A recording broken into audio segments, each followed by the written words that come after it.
Y empezamos la grabación. Bien, buenas noches a todos, muchachos. Vamos a empezar con la cuarta sesión del Mentoring 2022 A del curso de Termodinámica 2. Y bueno, lo que nos tocaría ver, y seguro lo que están viendo ahora a lo largo de esta semana, es los modelos que representan a la fase líquida, ¿verdad? ¿Me corroboran eso? Recién este Sí, tema lo han visto después del parcial, o ya lo habían visto antes. no, recién después presión. Ya, perfecto. Entonces, a ver, voy a abrir un blog de notas para anotar las participaciones como siempre y brindarles el material que tengo. Un material extra, pues, ¿no? El de la clase sí se lo llevan todos los asistentes. Bueno, lo voy a mandar al WhatsApp, el material. Bien, a ver, ya. Está presente Moreira. Está presente Zavala y Bernal.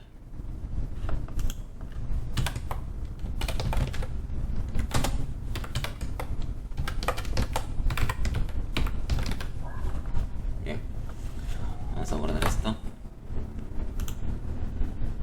con descargas y vamos a poner asistencia y participación. Cuarta sesión del mentoring. Listo. Correcto, entonces vamos a hacer un repaso de todo esto y cuál es el objetivo, qué es cuáles son las ecuaciones, los modelos que se va a trabajar y básicamente qué tipos de ejercicios vamos a desarrollar. No saben que siempre hago una clase totalmente sintetizada con los apartados más importantes y obviamente me centro sobre todo en la comprensión de ciertos términos y ciertas ecuaciones, las deducciones que se tiene que hacer para comprender cada uno de los términos involucrados en las ecuaciones, ¿no? Al menos los más importantes, para que vean qué tipo de relaciones se está llevando a cabo, ¿no?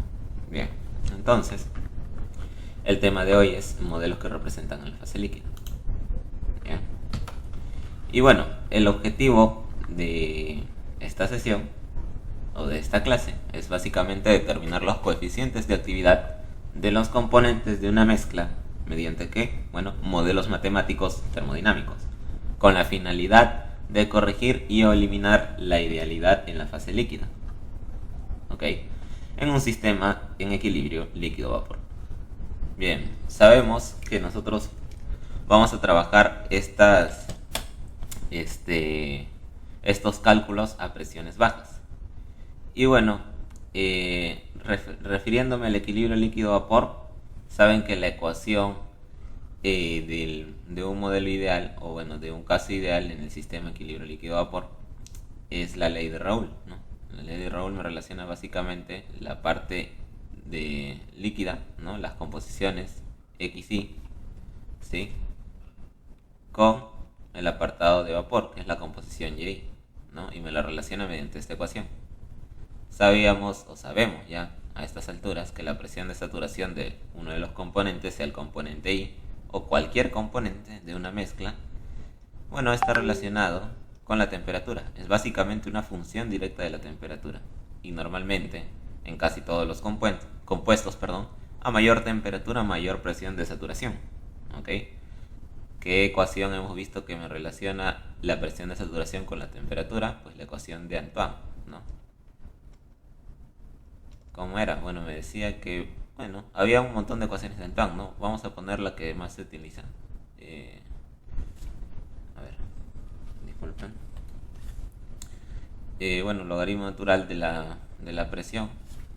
¿Qué pasa? Ya. Logaritmo natural de la presión era igual a I menos BI sobre T más EI, ¿no? Era un tipo de ecuación de Antoine. Y ahí está, pues, ¿no? Me realicé. Esta es obviamente la presión de saturación o presión de vapor, también se le dice, ¿no? De uno de los componentes. Y bien, está en base a constantes de Antoine, que es A, B y C sub I. Y obviamente de la temperatura, donde las constantes eran básicamente dependientes del tipo de sustancia involucrada. Nada más. Por ende, es simplemente función de temperatura, no de otro parámetro termodinámico ni otra función. Bien. Entonces sabemos que esto me relaciona la temperatura, la presión del sistema, que es P, y obviamente no está explícito en temperatura, sino que de manera implícita la temperatura está implicada en el término de presión de saturación, ¿no? Y esta es la ecuación o la ley de Raoul, ¿no? La ecuación de Raoul. Ok, entonces esto era para caso ideal. Dijimos que el término de fugacidad o coeficiente de fugacidad entraba para corregir la fase de vapor, que es esta parte de aquí. Por ende, el coeficiente de fugacidad se introducía en la parte de la derecha, ¿no? Porque la fugacidad hace una referencia a una pseudopresión y la presión está más relacionada al apartado de vapor que al apartado líquido, ya que en el líquido lo que más hace o lo que más influye en sí es la temperatura. En las propiedades de los líquidos, siendo el líquido definido como una sustancia incompresible, la presión no tiene mucho efecto sobre ella, pero sí la temperatura, ¿no? Por ejemplo, básicamente la densidad de un líquido está en función de la temperatura, más no mucho de la presión, al igual que la viscosidad y otras propiedades del líquido. Por ejemplo, la presión de vapor o la presión de saturación de un líquido está en función de la temperatura, más no de la presión, ¿no? Entonces, el término de fugacidad se introduce en la fase de vapor, ¿no? ¿Y cuál era la fugacidad? La fugacidad es básicamente este producto, ¿no? La presión por el coeficiente de fugacidad, ¿sí? Recuerden que la fugacidad era en sí la presión verdadera, ¿no? Por eso pseudo presión, ¿ok? Ahora, nosotros ya habíamos visto el cálculo para coeficiente de fugacidad en un mezclado real, ¿ok? Habíamos visto algunos cálculos en Excel, también vimos todos los procedimientos, ¿no? Explicados así en forma resumida en un PPT, y los modelos que se tenían para el cálculo de ecuación del coeficiente de fugacidad, ¿no? Básicamente eran las ecuaciones de estado, Van der Waals, Redlich-Kwong, la ecuación virial, entre otros, ¿no? Penn-Robinson, por ejemplo, también. Ahora, ¿qué vamos a ver? Bueno, vamos a ver los coeficientes de actividad, ¿no? Y esos coeficientes de actividad ya saben que se simbolizan por lambda, y ese lambda corrige la fase líquida, ¿ok? Bien, vamos a hacer una pausa. Creo que tienen alguna pregunta. Y les recomiendo que las preguntas lo hagan por... ya, han levantado la mano. Sí, hablen nomás, no hay problema. Sí, adelante, Moreno. Ya. Ujú. Sí, Edward, sí, una consulta, sí, así como, ya que estás hablando ahí del coeficiente de confugacidad, Ujú. que es la fracción molar o sea, en el gas por la presión del sistema y el fin, ¿no? ¿Por Ujú. qué en Pixar-Bock no se considera la fracción molar? O sea, el Y. Ya, muy buena acotación. Lo que pasa es que así de simple es la ecuación de Pizarro-Bott. Digamos que considera la fugacidad de un componente como si fuese, o sea, la fugacidad parcial de un componente en una mezcla, sabes que lleva sombrerito, ¿no? Ese sombrerito denotaba un término parcial, o sea, en un mezclado real. Ahora, Pizarro-Bott hace la aproximación a la fugacidad de dicho componente, pero fuera de una mezcla, o sea, como una sustancia pura. Por ejemplo, digamos que tú tienes una mezcla de etano y metano, ¿ok? Ya, vamos a hablar en fase gaseosa nada más, ¿ok? Para no confundir. Tú tienes una mezcla de metano y etano. ¿Qué pasa? O sea, acá entra metano, y acá entra etano, ¿ok? Entonces ya está mezclado. La fugacidad ahí de, por ejemplo, del metano es así. La fugacidad real del metano, o sea, la fugacidad real parcial que ejerce en la mezcla. Ahora, ¿qué dice Pizarro-Bott? Que esa fugacidad parcial de uno de los componentes sea el metano, vamos a aproximarlo a la fugacidad del metano como sustancia pura, o sea, antes de que ingrese. Entonces, a ver, entonces este término ya no sería sombrerito, sino simplemente sería la fugacidad del metano antes del mezclado, no dentro ya del recipiente de mezcla, ¿no? No, sino antes del mezclado. Entonces hace esa aproximación, por lo que no tiene que evaluar la composición dentro de la mezcla, porque la está tomando como sustancia pura antes del mezclado, ¿ok? Entonces, J no va aquí. Pizarro-Bott dice esto, ¿no? La aproximación de la fugacidad parcial en una mezcla con la fugacidad del componente como si fuese sustancia pura. Eso es lo que hace y por eso no considera la composición, porque la composición es básicamente 1, ¿no? O 100%, como antes del mezclado, porque está como sustancia pura. ¿No? No lo relaciona con el etano, ¿no? que traería. Bien, entonces, por eso. Uh-huh. Y esta fugacidad, este producto de coeficiente de fugacidad por presión, este de aquí, es fugacidad de la mezcla. No confundir fugacidad de la mezcla con estos, que son fugacidad parcial de uno de los componentes en la mezcla, ¿no? Y sabes que la fugacidad de la mezcla, la sumatoria de las fugacidades parciales de la mezcla. ¿Sí? Bien. Entonces, básicamente es eso, ¿no? Y, o sea, la fugacidad parcial en sí es la fugacidad por la composición, ¿no? Pero si Fitzgerald hace esa aproximación, entonces, porque lo está tomando como ¿qué? Como si Y fuese 1, ¿no? Para que haga esa aproximación, ¿qué tiene que hacer? Decir que Y es 1. ¿Y qué significa que Y sea 1? Como si fuese sustancia pura, ¿no? Porque es 1, la composición total, 100%. ¿Bien? ¿Quedó claro? Sí, sí, porque se viene el parcial, Ah, y, y vi que no multiplicaba, pues, no, la fracción. sí, pues. Sí, sí, sí. Bien. Sí, ya, ya. Pero al menos considero algo, pues, ¿no? Sí. Ya, Perfecto. dale. Ya, listo. Continuamos entonces. Dice entonces eh, que decimos entonces que la ecuación de Raoul se va a ver modificada por estos dos parámetros, ¿no? El coeficiente de actividad que va a corregir la fase líquida y el coeficiente de fugacidad que corrige la fase de vapor. Entonces, esta es la ecuación que describe el equilibrio líquido-vapor en un sistema, ¿no? Entonces, ¿por qué aquí nos omitimos esta parte, ¿no? Eso se debe a que, a ver, ¿por qué está así? Déjame salir. Voy a volver a presentar. Ya. Entonces, ¿por qué está así esta parte?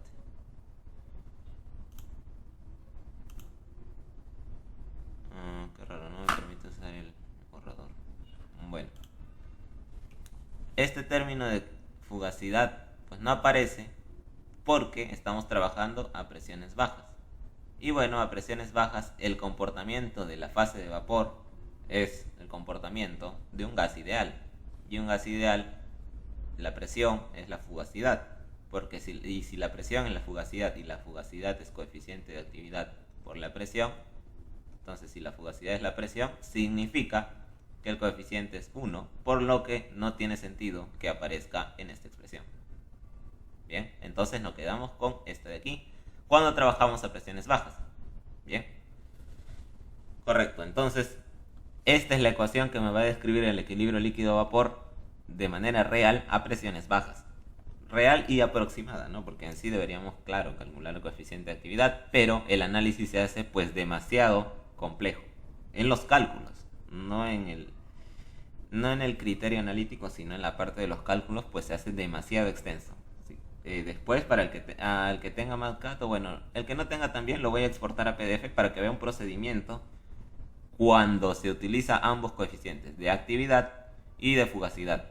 Van a ver que por algo no se realiza en la clase. ¿Okay? Cuando utilizas los dos se denomina el método gamma phi. Eso lo expliqué en el anterior método, creo. ¿Okay? Pero eso no se hace, se utiliza nada más el coeficiente de actividad. Bien, y el otro se aproxima a 1. Correcto, comprendiendo todo eso, ¿cuál era el objetivo? No se olviden, determinar los coeficientes de actividad, ¿no? Porque si yo determino los coeficientes de actividad, lo demás sería netamente recordar el procedimiento del caso ideal, ¿no? Con la ley de Raoul. Porque si ya tengo esto, lo demás pues se parece a la ley de Raoul, ¿no? Bien. Ahora para determinar... Sí, dime. ¿Y, y en qué caso, o sea, no es relevante hallar el coeficiente de actividad? Así como que la presión, a presiones bajas no es relevante hallar el coeficiente de fugacidad. Para lo Ya. mismo pregunto para el coeficiente de actividad. Ya. ¿En qué caso se daría que no sería tan importante hallarlo? Sí. El coeficiente de actividad tiene que ver con la concentración de la especie I. ¿Ya? ¿Qué pasa? Bueno, que si esto sí No recuerdo al 100%, pero está relacionado con la concentración. Eso sí, sé. Pero, a ver, según lo que recuerdo, si la concentración es alta o moderadamente alta, se determinan los coeficientes de actividad. Ahora, ¿qué pasa si la concentración es baja? Pasa lo que con el coeficiente de actividad a presiones bajas. Cuando tienes una solución diluida, que significa la concentración baja de uno de los componentes, entonces, pues tu coeficiente de actividad pues va a tender a la unidad también. ¿Ya? Ay. Bien. Entonces, no recuerdo si era al revés o si era así, pero yo recuerdo que era así. ¿Por qué? Porque la actividad se relaciona con la concentración. Por ejemplo, han visto la expresión de KPS, ¿no? Desde Química General 2. La expresión de KPS, en realidad el KPS real, por ejemplo, el KPS del... A ver, una sal poco soluble, por ejemplo, el sulfato de bario, ¿no? ¿Qué te dicen en el KPS? Ya no en General 2, sino en Quali, Química Analítica Cualitativa. Te dicen que formalmente el KPS es la actividad del ion bario multiplicado por la actividad del ion sulfato, ¿no?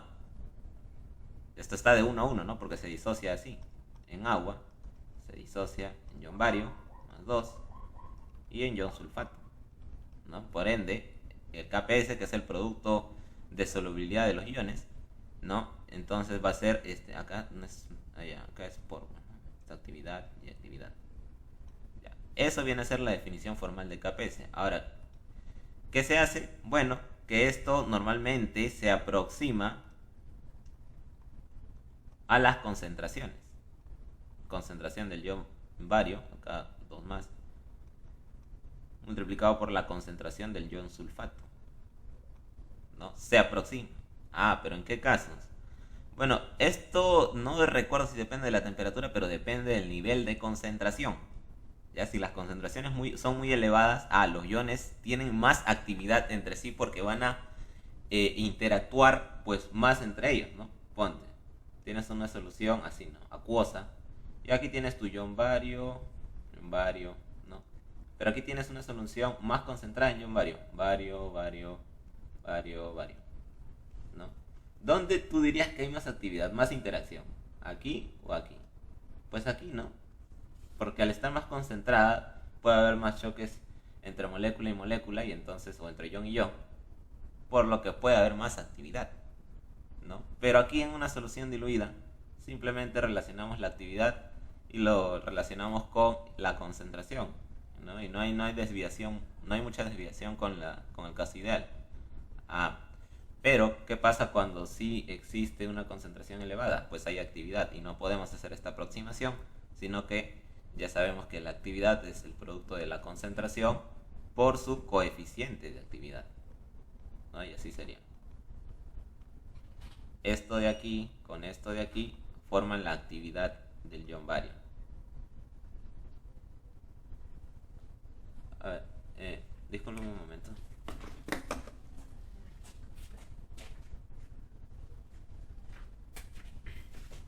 Ya, listo. Entonces, eso forma la actividad, ¿no? O sea, la actividad es similar. Por ejemplo, puedes relacionar esto, ¿no? Solo que en vez de fugacidad es actividad y en vez de presión es concentración, ¿no? El líquido normalmente, ¿qué propiedad observa? Concentración, ¿no? Densidad y eso, ¿no? Y en la fase de vapor, presión, ¿no? Entonces, un análogo de presión en la fase líquida sería la concentración, ¿no? Y entonces es eso. Entonces, el coeficiente de actividad tiende a 1 cuando las concentraciones son bajas, o sea, es un sistema diluido, ¿no? Bien, pero eso viéndolo en términos de soluciones acuosas, o sea, en un sistema binario, agua, por ejemplo, agua etanol, agua acetona, ¿no? Un sistema binario, pero un sistema multicomponente, que, ¿cómo dirías, no? Si es un sistema, pues, diluido o concentrado, ¿no? Es un poco más difícil, ¿no? Pero tiene que ver con la concentración.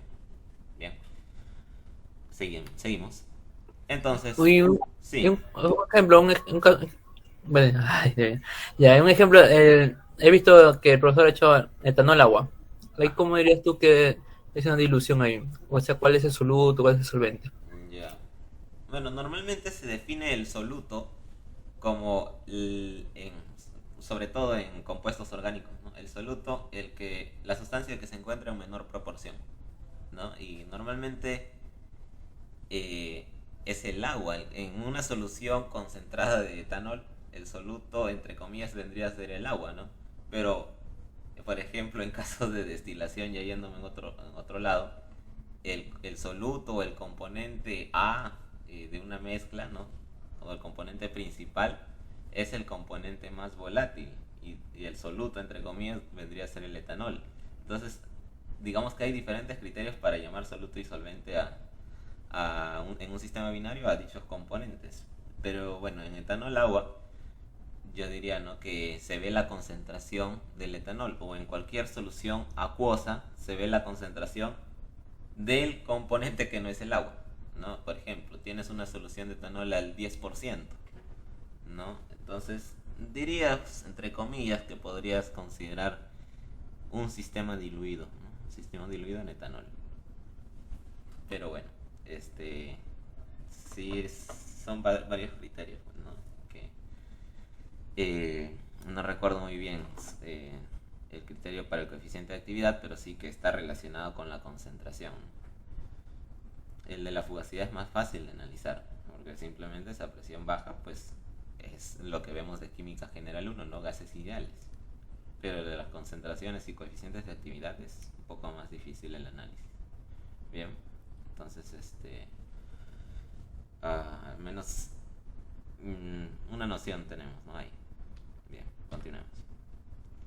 Entonces, los modelos que tenemos para el cálculo del coeficiente de actividad son los siguientes. Modelo Van Laar son estas dos ecuaciones de aquí. Y el modelo Margules, estas dos de aquí. Ahora, pero si ustedes se dan cuenta, todos tienen dos ecuaciones, ¿no? Entonces, ¿qué decimos? Bueno, que estas ecuaciones simplemente están dados para un sistema binario, porque está calculando el gamma 1 y el gamma 2, ¿no? Bueno, primero en forma de logaritmo, ¿no? Y luego con el exponencial de espejas. Pero te lo está dando de esta forma, ¿no? O sea, gamma 1 y gamma 2. Ahora, ¿qué pasa si tuvieses un sistema ternario? Bueno, por ejemplo, en el modelo de Wilson y en RTL hay términos sumatorios, ¿no? Sumatorios dependiendo del número de componentes. Entonces de aquí simplemente es darle forma para el número de componentes que tenga. Si es un sistema ternario, pues va a ser un poco más larga la expresión y todo eso, ¿no? Igual que el Unifac. Bien. Ahora, ¿qué pasa con los modelos Van Laar y Margules? Bueno, estos simplemente en el curso se van a limitar a calcularlo para sistemas binarios. Bien. Es prácticamente imposible de que te tomen un sistema ternario en Van Laar y en Margules, ¿sí? En los demás sí, multicomponentes, pero aquí solo sistemas binarios, ¿ok?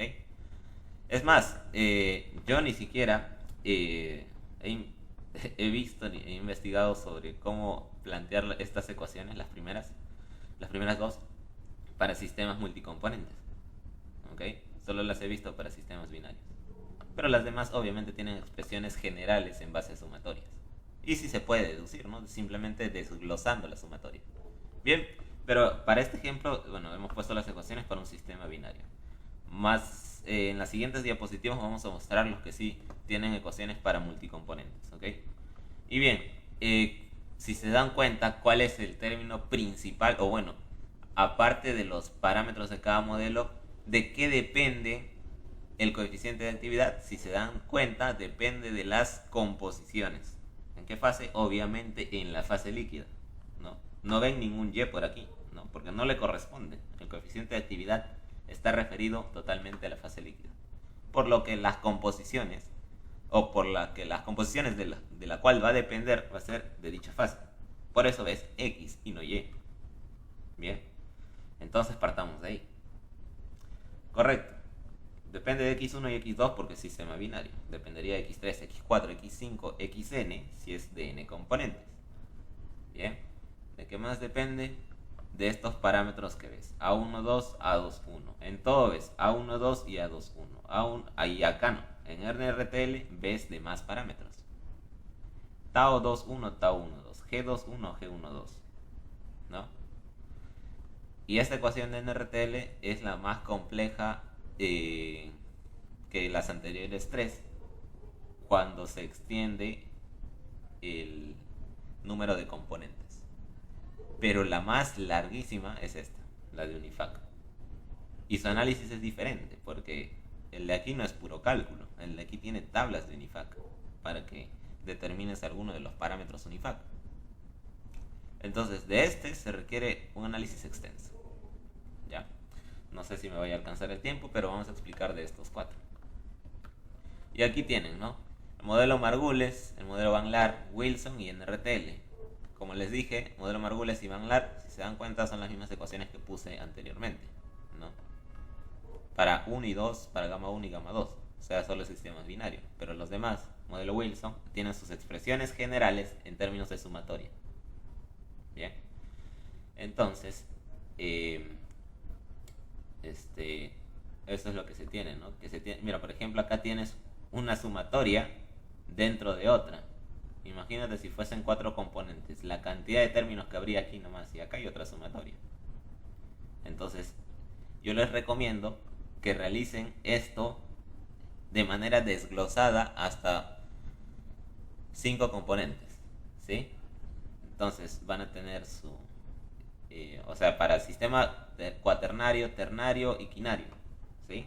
Realicen sus desgloses y planteen sus ecuaciones para que en medio de un examen no vayan a estar haciendo eso, porque es complicado. O no es complicado, sino es tedioso, ¿correcto?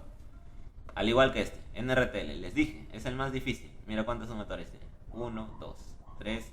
Y una sumatoria dentro de otra es peor todavía, ¿no? Porque tienes que realizar una sumatoria una vez para la primera sumatoria.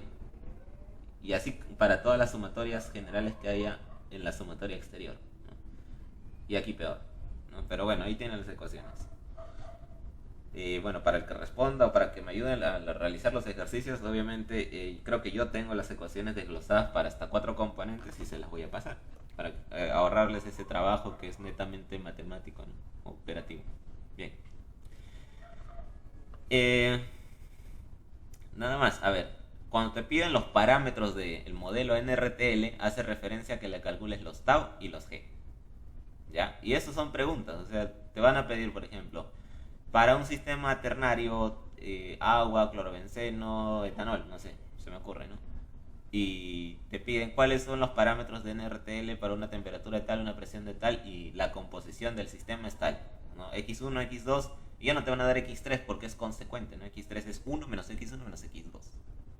Entonces te van a pedir esto y esto. Ya si te piden esto, ya pues tienes que desarrollar obviamente la ecuación, ¿no? Pero normalmente solo te piden así, y más si lo está haciendo el profesor un examen rápido, te va a pedir solo estos dos componentes. Estos dos parámetros. Bien, y ahora, este parámetro tiene su fórmula. Este parámetro también tiene su fórmula, ¿ya? Y mira, este GJI menos GII lo vas a encontrar mayoritariamente como un A sub IJ, ¿ya? Y ese A sub IJ es otro parámetro, ¿ya? O directamente te dan el parámetro tau JI, ¿ya?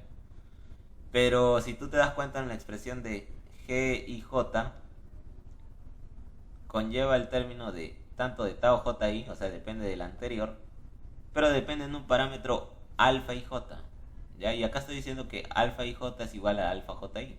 Ponte que tengas un sistema ternario. Alfa 2,3 es igual a alfa 3,2. No vayas a calcular dos cosas diferentes, ¿no? Y ahora, ¿a qué es igual este alfa? Porque no hay ninguna ecuación, ninguna referencia con respecto a este alfa. Este alfa, cuando carezcas del dato, lo puedes asumir igual a, y eso es eso es un dato que tienes que conocer, ¿ya? Entonces eso es igual a 0,3, ¿ya?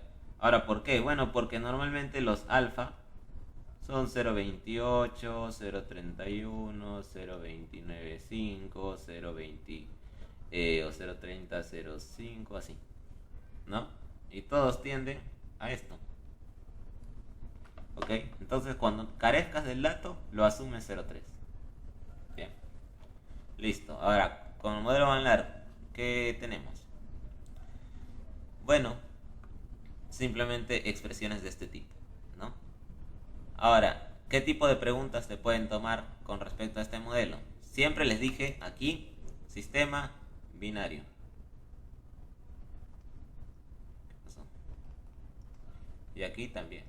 No te pueden tomar otro, no te pueden tomar ternario o cuaternario. Pues no lo desarrolla el profe. Y ahí no es tan sencillo tampoco de desarrollarlo. Entonces, ¿qué tipo de preguntas te pueden tomar acá? Ah, te pueden decir, mira, para el sistema binario etanol, acetona, se sabe que el coeficiente de actividad referido al componente 1, ponte que el etanol sea el componente 1, ese es 0.982. Y para el otro componente sea 1.005. Y te va a decir, por ejemplo, ¿no? Los parámetros son A21 y A12. Son, no sé, ponte 1, 1,5. Te va a pedir, determine las composiciones. Entonces, ¿qué haces? Bueno, simplemente reemplazas, ¿no? En estas dos ecuaciones. ¿Por qué? Porque tú tienes alfa 1 y alfa 2. Ah, correcto. ¿Por qué qué más? A21 y A12. Ah, tienes todo esto, ¿no? Esto de aquí y esto de aquí. Ah, ¿cuántas ecuaciones tengo? Dos ecuaciones. ¿Cuántas incógnitas tengo? Dos en sí, ¿no? X1 y X2. Ok, entonces tengo dos incógnitas. Y en sí, en realidad, solo tienes una incógnita, ¿no? Porque tú sabes que tienes otra ecuación que te dice que x1 es igual a 1 menos x2, o viceversa, ¿no? x2 es igual a 1 menos x1. Entonces, todo lo puedes poner o en función de x1 o en función de x2, y en realidad solo tienes una incógnita. Por lo que hasta podrías carecer de un dato, ¿no? Falta que no te den A1, 2. Dirías que tendrías, no sé, x1, x2 y A2, 1. ¿Tres incógnitas? No, porque tú tienes esta otra ecuación, ¿no? Entonces podría poner uno en función del otro y entonces solo tienes, digamos, la variable x2 y la variable a21. Entonces tienes dos ecuaciones y dos incógnitas. Se puede resolver, ¿no? Un sistema se puede resolver con n ecuaciones y n incógnitas. Totalmente resolvible, ¿no? Entonces todos esos criterios debes conocerlo, ¿no? Esto es criterio matemático y bueno, algunos criterios termodinámicos que te pueden pedir, ¿no? Por ejemplo, aquí te pueden dar lo mismo, ¿no? Lo que te digo, te pueden dar los coeficientes de actividad y en este caso no te van a decir, ah, ya A12 es tanto, A21 es tanto. No, te van a decir, ah, el coeficiente de actividad a dilución infinita del componente 1 hace referencia a esto. Dice, tiene un valor de 0.792 y el coeficiente de actividad a dilución infinita del componente 2 tiene un valor de 1.211. Ah, entonces te están dando los parámetros indirectamente o con otro nombre nada más. Ah, entonces si tú tienes los parámetros y tú tienes los coeficientes, no te dicen, ah, el coeficiente de actividad y este es tanto, ¿no? 0,515, ¿no? Ah, también tengo esto. Determina las composiciones. Lo puedes determinar, pues, ¿no? Sencillo. Dos ecuaciones, dos incógnitas de nuevo. O de nuevo, solo una incógnita tendrías, porque en sí x2 es 1 menos x1. Y lo reemplazas. Ah, entonces esos tipos de problemas te pueden venir con estos dos, con el modelo Margules o el modelo Banglard, cuando te pidan las composiciones, ¿no? No te van a pedir, no te van a dar obviamente las composiciones, sino te van a pedir el gamma, pues porque es un cálculo directo. Te lo van a dar así, te van a dar los gamma y te van a pedir las composiciones. ¿Por qué? Porque sería una ecuación implícita, ¿no? Ah, y si es una ecuación implícita, al igual que acá abajo, que es una ecuación implícita, o a ver, despeja tu x1, x2, no se puede, ¿sí? O no se puede muy fácilmente. Quizás sí se puede, ¿no? Si te lo paso para acá, lo transformo en una ecuación cuadrática, podría ser, pero mucha cosa matemática, ¿no? Entonces, ¿qué haces? Ah, solver, ¿no? Ya saben usar solver. Entonces, con solver, despejas x1 y x2. Listo, planteas tu función objetivo, que obviamente podría ser logaritmo de gamma 1, aquí arriba, ¿no? Logaritmo de gamma 1 menos todo esto debería dar 0. Y logaritmo de gamma 2 menos todo esto debería dar 0. Planteas una suma, porque si estos dos deben dar 0 en una celda, la suma debe dar 0. Planteas las restricciones de que cada una de estas funciones 1 y 2 sean ceros independientemente de que la suma sea cero, porque esto ya hemos visto también, ya hemos hablado de esto. Que la suma sea cero no me implica que cada término sea cero, porque podría ser menos 1 y 1, 2 y menos 2, y así eliminarse. Y no están siendo ceros, pero el objetivo principal es de que ambas funciones que yo formule sean cero, ¿no? Entonces se le agrega esa restricción, pero todo eso ya hemos visto. Y bueno, si no recuerdan, pues me dicen, igual tengo un video sobre eso, ¿no? De cómo utilizar o cómo plantear un sistema de ecuaciones en Solver, ¿no? Para resolver. ¿Ok? Listo. Entonces, ese tipo de problemas pueden ver. Bien. Tengo, pues obviamente, unas cuantas prácticas con este tipo de preguntas que lo vamos a desarrollar. Y bueno, si no se recuerdan, igual voy a abrir el Excel para poder desarrollarlo en Solver. Bien. Y bueno, los modelos de Wilson y NRTL ya hemos hablado, ¿no? Correcto. El modelo UNIFAC. Ya. Esto conlleva todo un procedimiento y además de conocer cómo se realiza, digamos, la división de los grupos funcionales en cada componente que tiene la mezcla que vas a analizar, ¿no? Entonces, por ejemplo, bueno, antes de hablar de ese ejemplo, vamos a ver cómo se calcula, ¿no?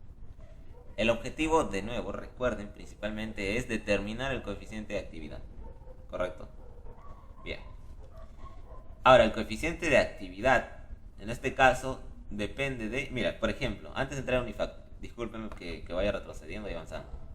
Hasta ahorita los 4 modelos que hemos visto, los 2 primeros, ¿de qué dependen? Solo de la composición, ¿sí o no? Y obviamente de los parámetros, pero los parámetros o te lo dan o te lo pueden dar así, ¿no? Descrito. Pero básicamente solo dependen de la composición en la fase líquida. Ah, normal, pues. Ah, pero ahora, mira, por ejemplo, el modelo de Wilson. ¿De qué depende? Ah, depende, bueno, el logaritmo de gamma, que, o sea, es gamma, ¿no? Si yo lo despejo nomás. ¿De qué depende? Ah, de la composición en la fase líquida, normalmente como los anteriores 2. Y de este parámetro lambda kj, ¿no? Ah, bueno, esta es lambda mayúscula, no sé si sepan, ¿no? Pero igual, lambda mayúscula. Y miren, lambda mayúscula, ¿de qué depende? Ah, de volúmenes molares parciales, que esto se encuentra en tablas. ¿En qué tablas? En las que el profesor les ha dado. En un Excel, supongo que les ha dado. Vienen los parámetros de Antoine, parámetros UNIFAC, y NRTL, y Wilson también, ¿no? Entonces, ahí viene. Estos V son volúmenes molares parciales. Eso se ha visto desde físico-química, ¿no? Entonces, estos son datos de tablas. ¿Por el exponencial de quién? Ah, de esta diferencia. Que esta diferencia se expresa también como menos A y J. Menos A sub i J. ¿Ok? Y en las tablas no vas a encontrar este término y este término, sino directamente este término, A y J. ¿Bien? Ah, pero mira, ¿de qué depende? De la temperatura. Ah, ya. Entonces, si depende de la temperatura, ya no solo va a haber problemita con la composición, sino también con la temperatura. Ahora, ¿por qué digo problema? Mira, recuerda esta ecuación, ¿no?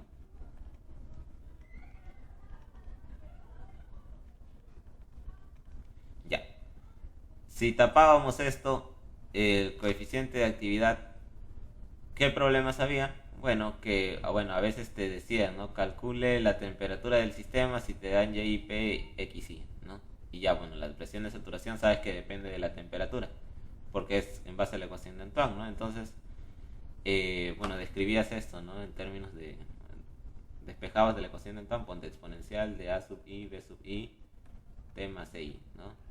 Entonces tenías una ecuación y ya tenías XY, claro, ya tenías XY, Y y P, ¿no? Entonces te pedían la temperatura. Ah, entonces simplemente era una ecuación implícita en T, ¿no? Y hasta T se podía despejar normal, pero normalmente lo hacíamos con Solver. Ah, pero ahora T no solo está implícito aquí, sino está implícito aquí, ¿no? Está implícito en gamma, perdón.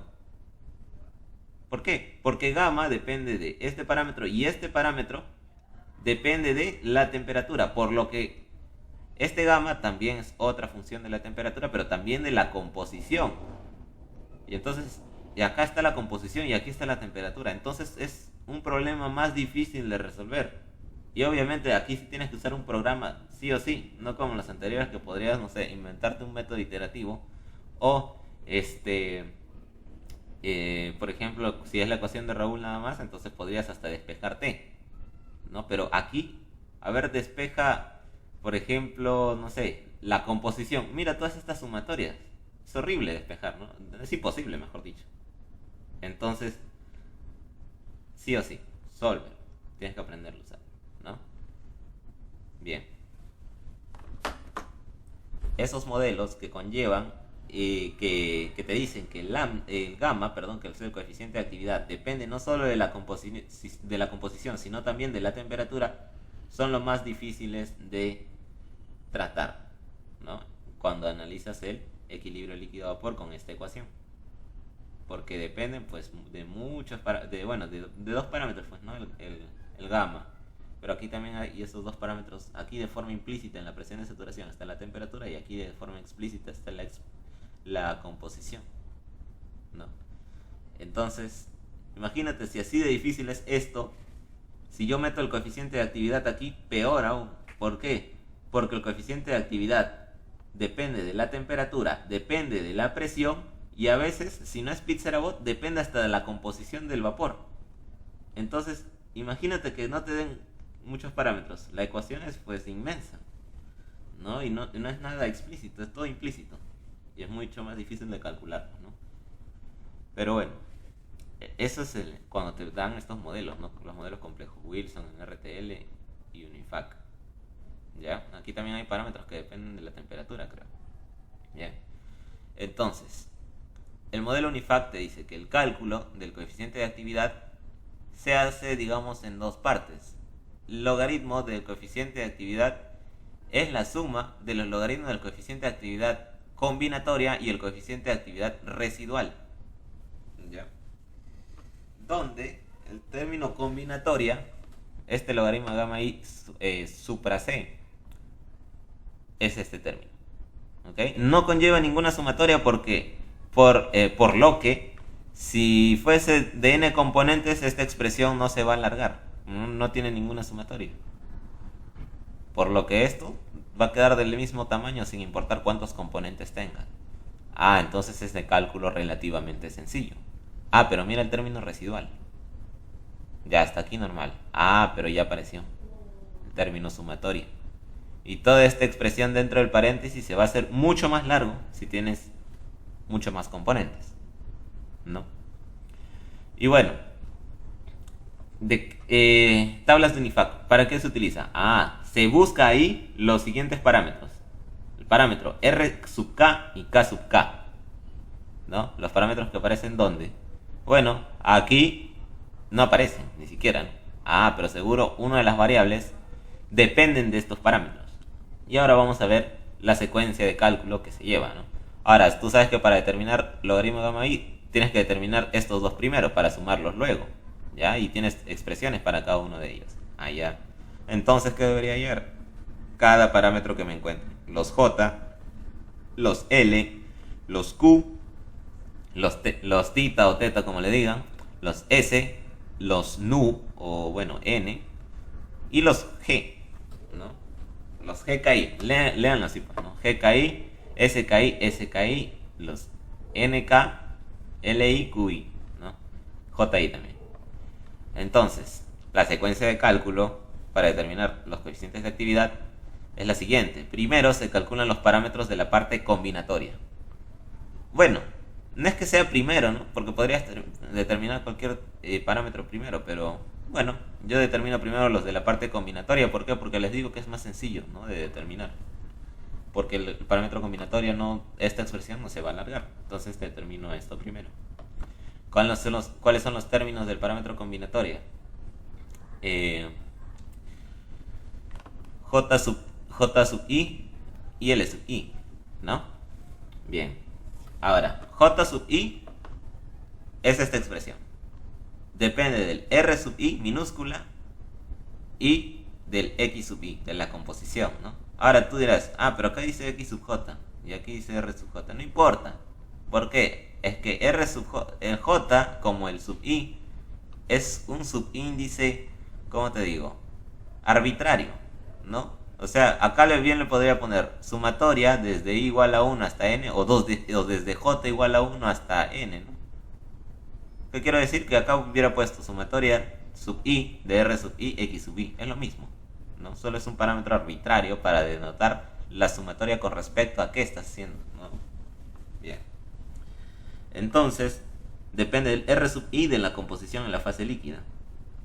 Y el L sub I, ¿no? Que aquí se encuentra, depende del Q sub I y del producto, o sea, de la sumatoria del producto binario de Q sub I y X sub J, ¿no? O X sub I, lo mismo es, como les digo, al igual que aquí, ¿no? Bueno, la composición probablemente te lo den, ¿no? Normalmente te dicen, tenemos un sistema ternario, cuaternario de composición, X1 0.5, X2 0.2, X3 no sé cuánto, ¿no? Tienen que sumar 1, obviamente. Bien. Entonces las composiciones te la dan, pero no te dan RI, RJ, o Q sub I y RI, ¿no? Entonces debo determinar eso. Ya pues, entonces ¿qué decimos? R sub I, ¿a qué es igual? ¿No? R sub I, acá no lo he puesto, pero es la sumatoria de los R sub KI. Bien, la sumatoria de los R sub KI. Pero cada R sub KI es el producto binario de volumen molar parcial KI por el R mayúscula K. Y este RK es el parámetro que debo determinar con las tablas de Unifac, ¿no?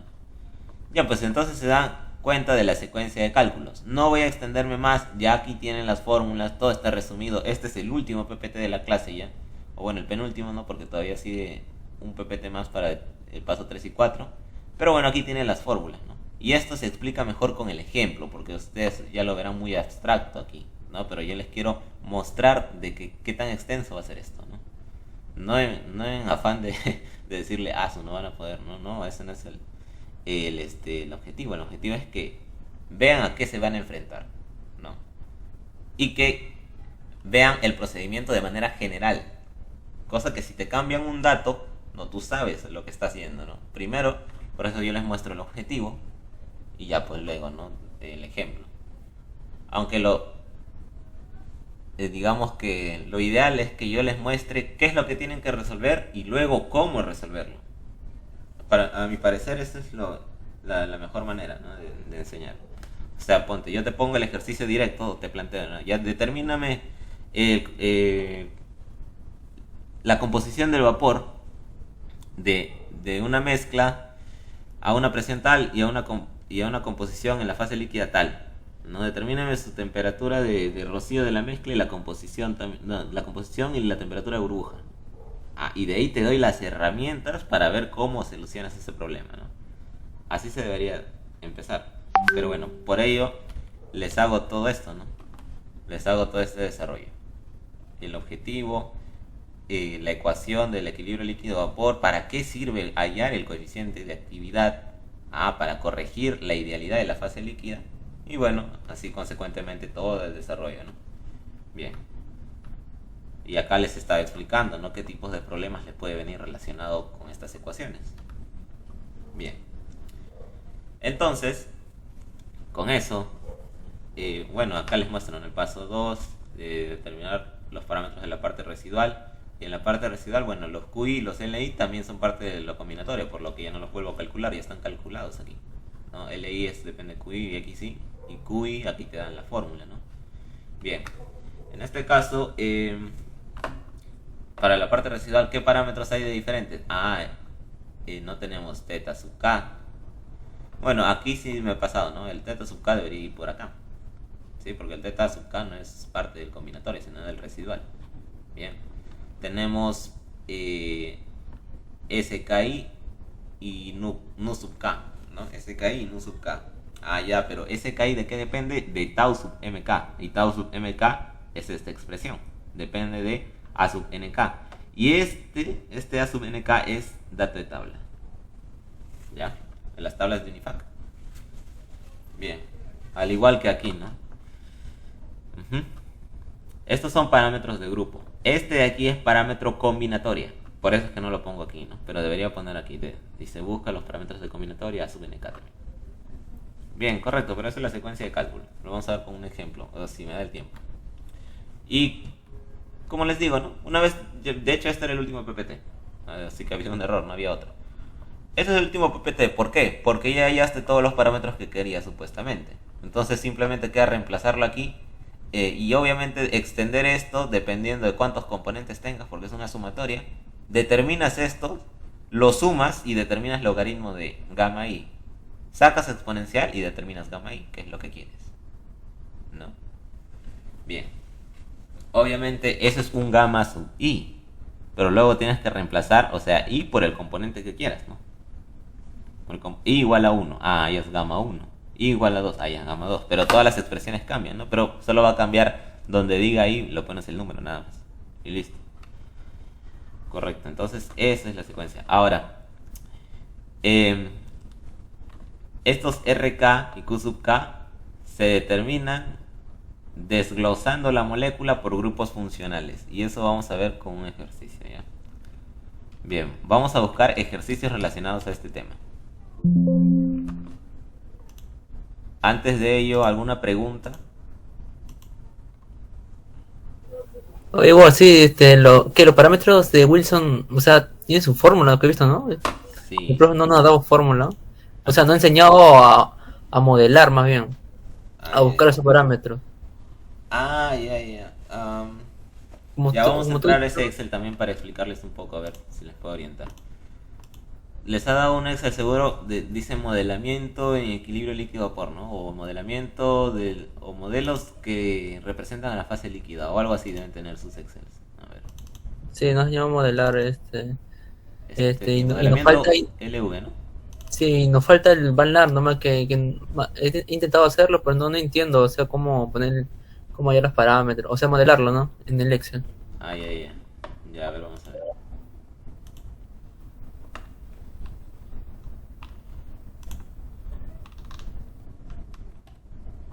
Ya. Este es, ¿no? O bueno, se parece, ¿no? Porque yo lo he estado modificando un poco. ¿A este Excel te refieres? Sí, claro, A partir de datos experimentales, ¿no? Ajá, sí, eso nos falta. Ya, perfecto. Entonces, bueno, asuman que esto está correcto, ¿ya? Que los datos experimentales es esto, porque bueno, he estado cambiando uno por otro, pero asuman nomás que estos son los datos experimentales para este sistema a esta temperatura, ¿no? Metanol agua, en equilibrio líquido-vapor a dicha temperatura, ¿no? Esa temperatura no sé cuánto sea en Celsius, le restan dosis de 3, pero no importa. Se tienen los datos experimentales siguientes. Ahora, ¿qué tipo de problema es? Es a temperatura constante y obviamente la presión va a variar a dicha temperatura, o las presiones van a variar, mejor dicho. Bien. Y te dan las composiciones. ¿Por qué datos experimentales? Cuando te dicen datos experimentales es porque tú puedes hallar experimentalmente dichas variables, ¿no? La presión, ¿cómo lo puedes determinar? Pues con un barómetro. Las composiciones, ¿con qué lo puedes determinar? Pues en un determinado tiempo que pase este sistema, o bueno, primero a una presión y a esta temperatura obviamente que es fija, determinas, ¿no? La mezcla, cómo se comporta en el equilibrio líquido-vapor, ¿no? Y sacas una pequeña muestra y analizas esa pequeña muestra, dichas composiciones en el equilibrio, ¿no? Entonces se puede determinar experimentalmente esto. Chapas una muestra y le haces un análisis, no sé, mediante reacciones químicas, no sé, y valoraciones, no sé cómo le hagan ahí, ¿sí? Pero se puede determinar experimentalmente. Entonces, tienes estos datos, ¿ok? Estos datos no tienen ninguna fórmula porque son datos experimentales, ¿no? Ya, ahora, ¿qué te pide? Te pide determinar los parámetros de dicho modelo, ¿no? Ese es el modelamiento, determinar los parámetros de dicho modelo, ¿correcto? Ese es el objetivo. Bien, ahora, tú tienes que recordar las ecuaciones de dicho modelo para poder determinar o ver cómo determinar los parámetros. Ya, mira. Entonces, hay muchas maneras de determinar los parámetros. No te encasilles con lo que te dice solo el profesor, ¿sí? Por eso es que yo les hago el análisis de cada cosa. Bien.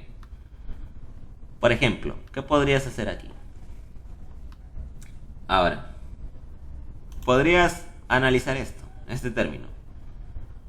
G, o sea, este es la propiedad de la energía libre de Gibbs en exceso. Aunque acá debería ser residual. A ver, residual. No, sí, estas propiedades en la fase líquida se analizan con propiedades en exceso, que recuerdo. Ajá, las residuales en la fase de vapor. Bien, entonces la energía libre de Gibbs, probablemente molar parcial en exceso, sobre el producto de composiciones X1, X2, todo esto para un sistema binario, recuerden Van Laar sistema binario, es igual a esta expresión, ¿no? Con los parámetros del modelo A12 y A21 y las composiciones. Ya. ¿Qué vas a hacer?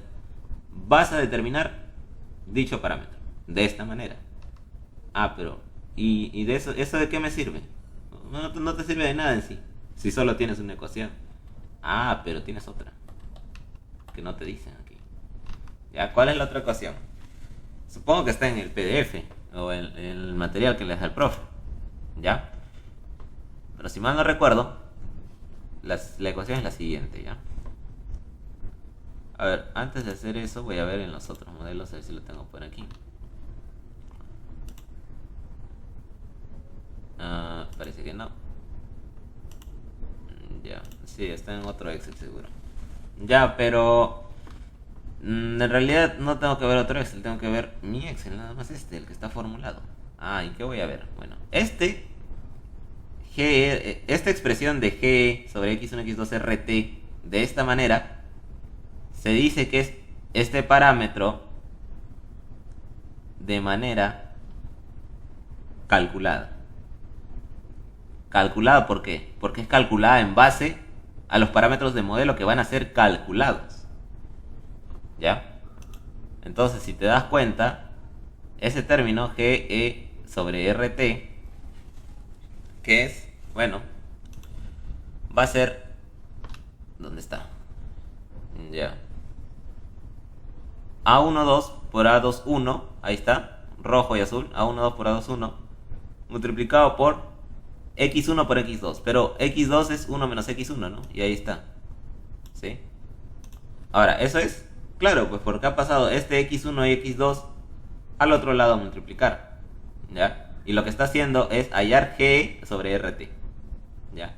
Y ese GE sobre RT va a ser calculado, ¿ya? Lo voy a formular en MATLAB para que se puedan dar cuenta.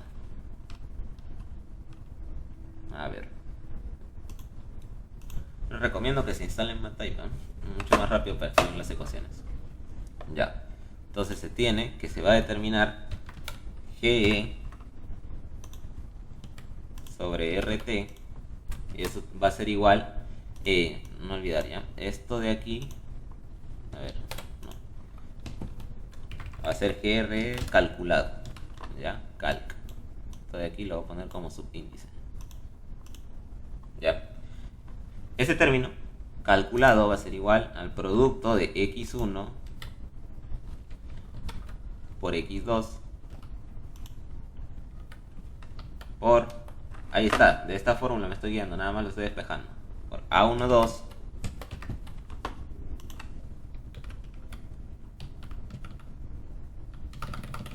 por A21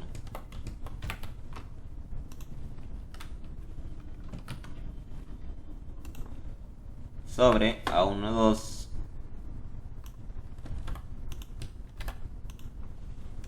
multiplicado por X1. Acá nada más agarro esto, lo copio abajo. Y acá multiplicado por X2, ¿no? Listo. Ahora, pero hay otra expresión que me permite determinar este parámetro. ¿Ya? Y a ese GR sobre T le puedes llamar GR sobre T experimental o le puedes llamar simplemente GR sobre T. ¿Ya? ¿Por qué? Bueno, porque los términos experimentales son los reales, pues, ¿no? Obviamente sé que carece, o sea, que tiene error, pero son experimentales, es lo real, pues, ¿no? Entonces pones, si quieres experimentarlo, no le pones nada, pues, ¿no? Y bueno, eso que es igual, ya. Eso vamos a verlo aquí, ya, porque no me acuerdo, ¿no? Pero es una fórmula. Según yo, es la sumatoria del producto binario de XY por logaritmo natural de gamma Y. Ya, pero vamos a ver.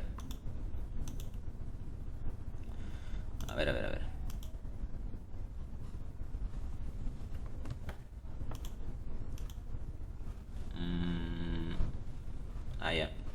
Acá está el otro GRT, ¿no? Ya. Ah, como les dije, pues, ¿no?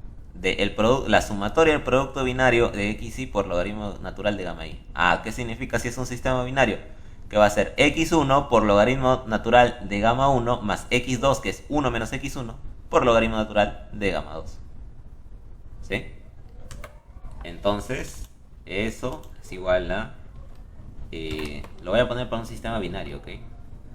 x1, como dice ahí, por logaritmo natural de gamma 1, de gamma, nos vamos aquí, este es gamma, sub 1. Aquí no voy a copiar todo de nuevo, sino simplemente agarro esto y le pongo 2. ¿Correcto? Ah, ya. Voy a agrandar un poco. Y si se cumple eso, y igualamos términos, ¿qué es lo que tengo? No tengo que este término debería ser igual o por lo menos similar a este término. ¿No? Y yo puedo formular mi función objetivo, ¿no? Función objetivo. Donde ¿quiénes van a ser tus variables de la función objetivo? Lo que tú quieres hallar. ¿Qué dijimos que querías hallar? Los parámetros del modelo. Correcto. Y este es 2, 1. ¿Bien? ¿Cuál va a ser tu función objetivo? Que esto sea igual a esto. Pero obviamente en el Excel tú no le puedes decir, este es igual a esto en mi función objetivo. No es MATCAD, es Excel. Todo se formula en base a celdas. Entonces, esa función objetivo tiene que darte un valor. Ya. Entonces, digo, este, que es igual a este de aquí, ¿qué tiene que ser? Que su diferencia sea 0. ¿O no? Si son iguales, su diferencia tiene que ser 0 o próximo a 0. Obviamente tiene que ser próximo, pues porque los datos experimentales, con los datos calculados con los parámetros del modelo, tienen una cierta desviación. Por lo que acá no vamos a poner 0, sino que vamos a decir, no, tiene que ser próximo a 0. Próximo. ¿Ya? Pero toda tu función objetivo en Excel no le vas a decir próximo, le tienes que decir igual. Y él te va a sacar lo más próximo a eso. ¿No? Ya. Entonces, ¿cuáles son tus variables? Vamos a ver. Mira. Aquí, ¿qué se hace? Gamma 1. Bueno, he visto ya que se le dice gamma, pero yo siempre le he dicho gamma. Ahora, yo he encontrado en internet que se le dice de ambas formas. No importa, ¿ya? Yo le voy a decir gamma, como le dice el profe. Ya, entonces, gamma 1, ¿de dónde la despejas? A ver, una idea de dónde se podría despejar. Gamma 1, con los datos experimentales. Mira, tienes X, tienes Y, tienes P. Con Raúl. Claro, pues, ¿no? Entonces, aplicamos esta ecuación de aquí. Chapamos esta ecuación. Ponemos por aquí. ¿Sí? Y entonces, gamma va a ser igual al producto de Y por P. P lo tienes, claro, para cada caso tienes P. Para cada caso tienes Y1 y para cada caso tienes X1. Ahí está. Ya. Entonces gamma 1 va a ser igual a, acá lo vamos a formular, gamma 1 va a ser igual a quién, a Y1 por la presión de saturación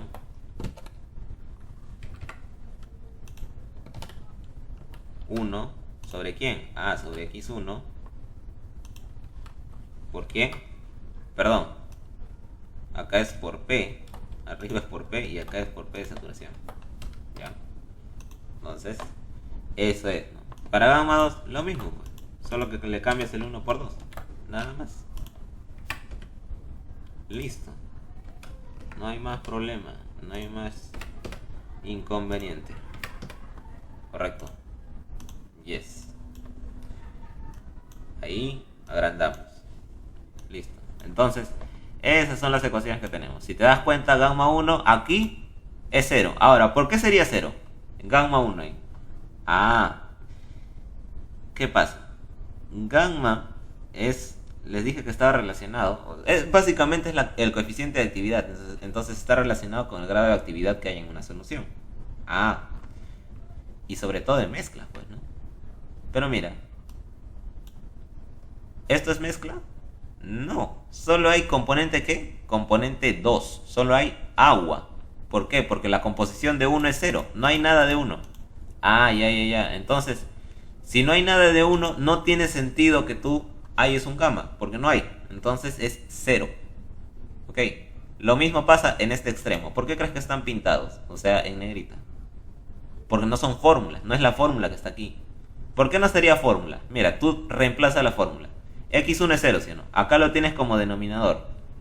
¿Ya? ¿Y eso qué causa? Una indeterminación o una inconsistencia dependiendo del valor de Y1. Pero si Y1 es 0, 0 entre 0 es una indeterminación. Va a arrojar un valor error, ¿no? Igual, si fuese Y1 otro valor, algo entre 0, siendo ese algo diferente de 0, causa una inconsistencia. También otro error, ¿no? Así que lo veas por el lado matemático o lo veas por el lado termodinámico, esa celda primeriza en gamma 1 no se debe formular, ¿no? Al igual que este. ¿Qué hay aquí? No hay nada de componente 2. ¿Por qué? Porque todo es 1. Ya. Entonces, de componente 2, su gamma es 0. Ahora, ¿por qué le acompaña el término 1? Bueno, porque este sí se puede formular. Si tú lo formulas, sale eso. Ya. Y aquí también. Listo. Pero, ¿por qué siempre te va a salir 1? Siempre te debe salir 1. Hasta este lo podría dejar de formular y bien poner la unidad ahí manualmente y pintarlo en negrito como lo hice con este. Porque debería salir siempre 1. ¿Por qué pasa eso? Bueno, porque tenemos acá solo componente 2. Por lo que no hay una actividad como tal entre diferentes moléculas porque solo hay de un tipo. ¿De qué tipo? Componente 2.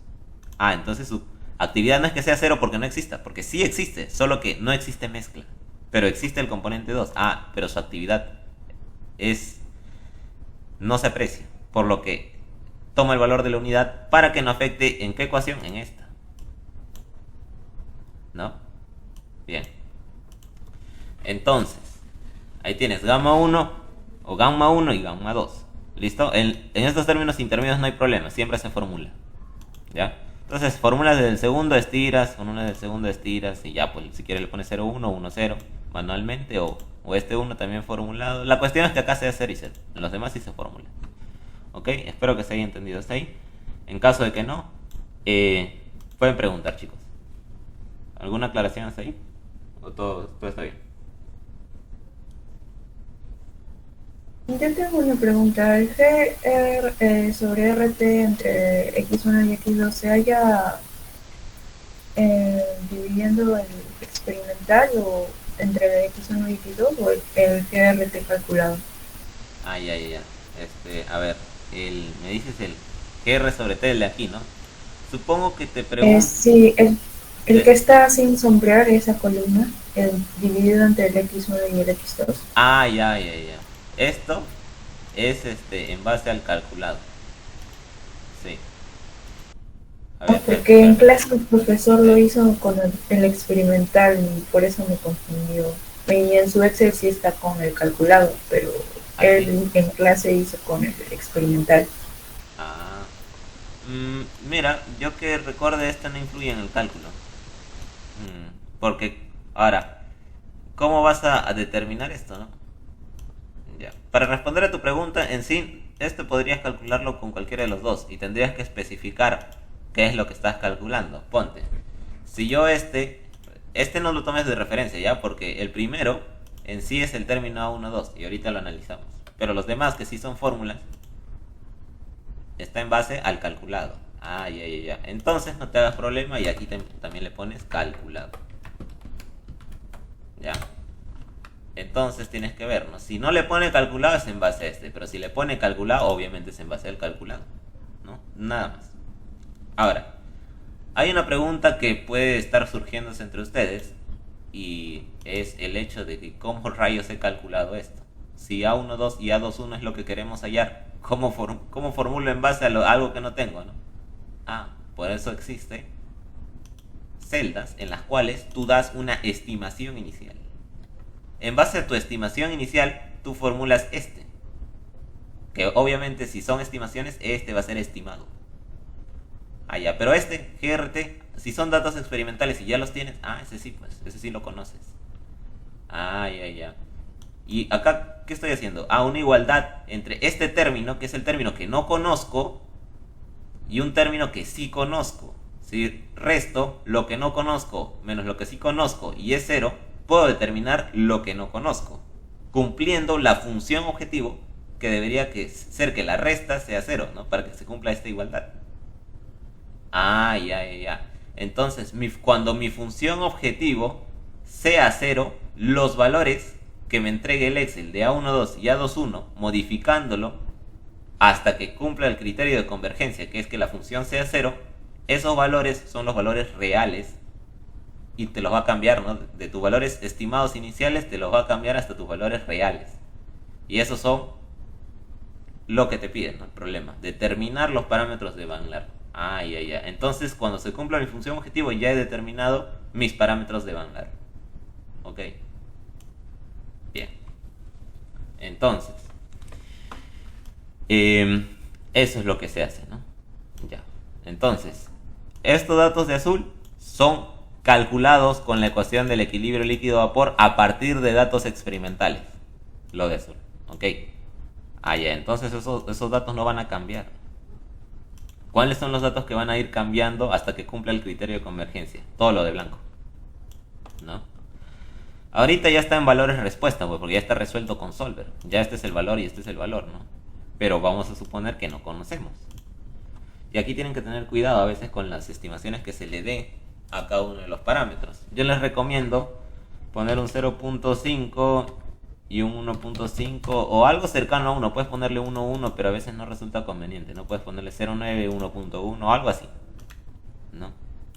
Y ven que todos los valores han cambiado, ¿no? Ya. Bueno, pero vamos a desarrollar esto primero, ¿no? Gamma 1, ya tienes la fórmula. Ahí está, lo formulas nada más, ¿no? Ya repitiendo lo del 0, ya saben por qué 0, ya saben por qué es 1, ¿no? Pero igual el 1 también está formulado, no hay problema. Gamma 2 está en base a esta fórmula de aquí, todo correcto. Y me olvidé decirles, ¿no? Si se dan cuenta, hay una celda que está fijada para gamma 2. ¿Cuál es? B7, ¿qué es esto? Esta presión, ¿qué sería? Siguiendo la fórmula para el gamma 2, esta presión, ¿qué sería? Miren esta fórmula. La presión de Presión de saturación saturación del componente 2. Exacto. Ya. ¿Y por qué la fijo? ¿Por qué es fijo? Porque las presiones de saturación dependen de la temperatura. Y si la temperatura es fija, la presión de saturación es fija también. Ahora, ¿por qué sería la presión de saturación 2 y no la del 1? Ya. Vamos a poner esto de aquí, color rojo, y esto también. ¿Por qué?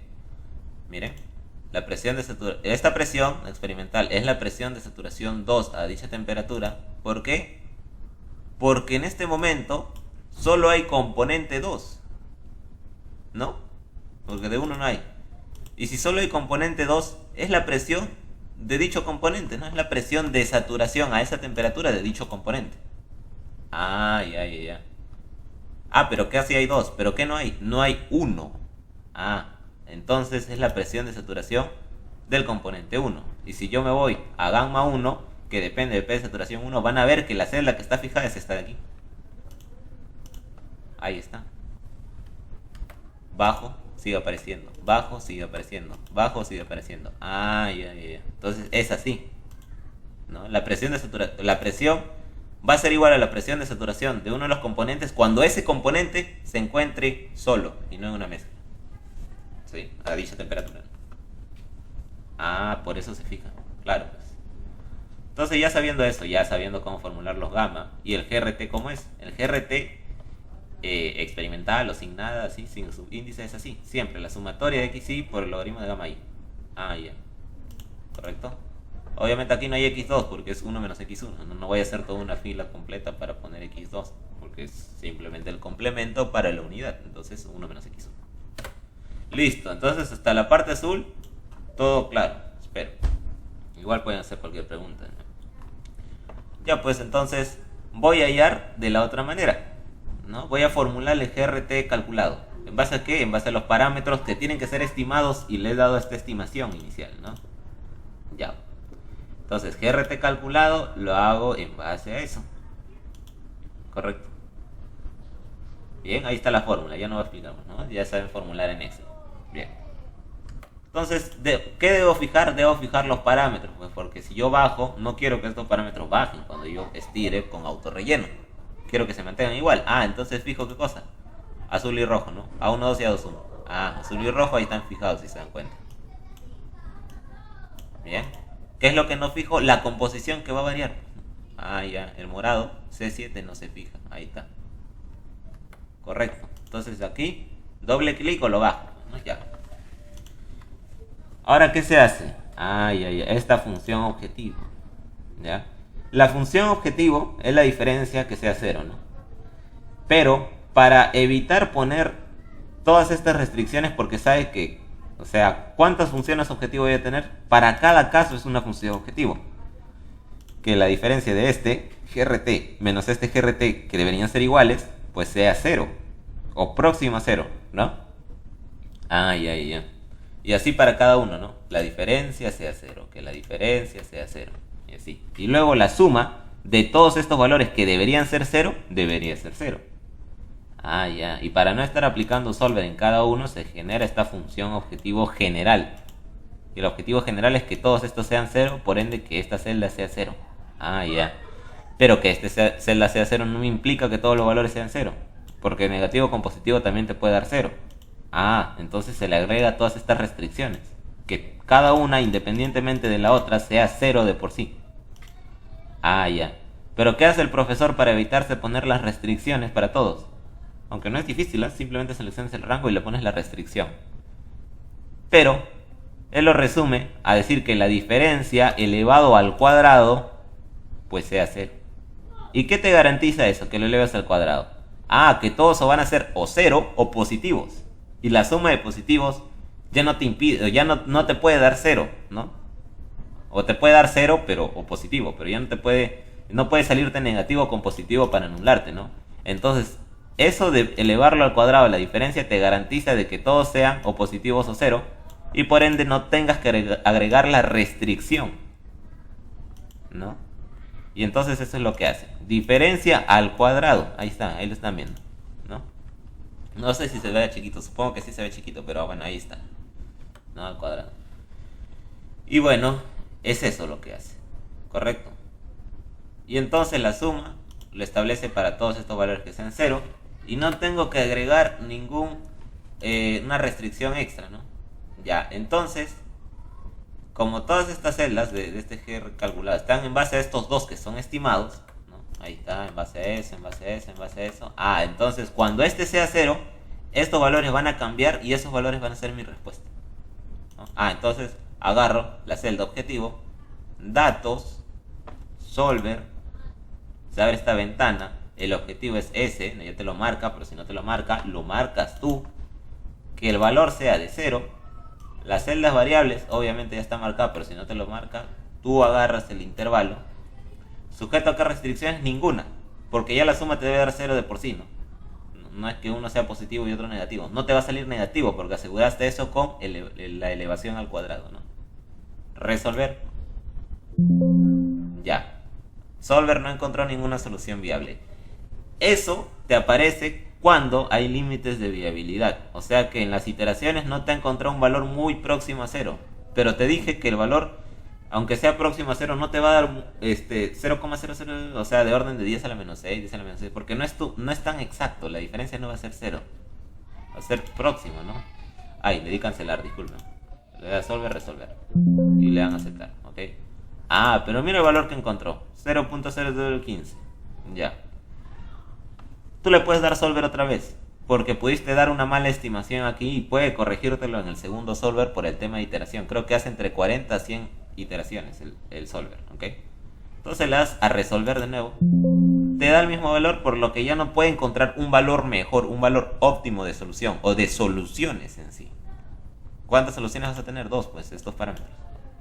Ya. Pero mira, todos estos prácticamente son cero. Y la suma, bueno, entre decimales y decimales te sale esto. Esto ya es cercano a cero, ¿no? Si te hubiera salido, por ejemplo, este es de orden de 10 a la menos 4, ¿no? Es 1.5 por 10 a la menos 4. Es aceptable. De orden de 10 a la menos 3 hacia menores es aceptable. Pero 10 a la menos 2 ya no. ¿Ya? Si te sale, por ejemplo... Y si lo pone, Sí, dime. si lo pones mínimo, Mínimo, a ver. el solver. Mínimo. Ya. Tampoco. No, ahí nomás queda. Pero así va a quedar, no es que sea un problema, sino que así va a quedar. ¿Por qué? Porque los datos experimentales no se están ajustando muy correctamente al modelo.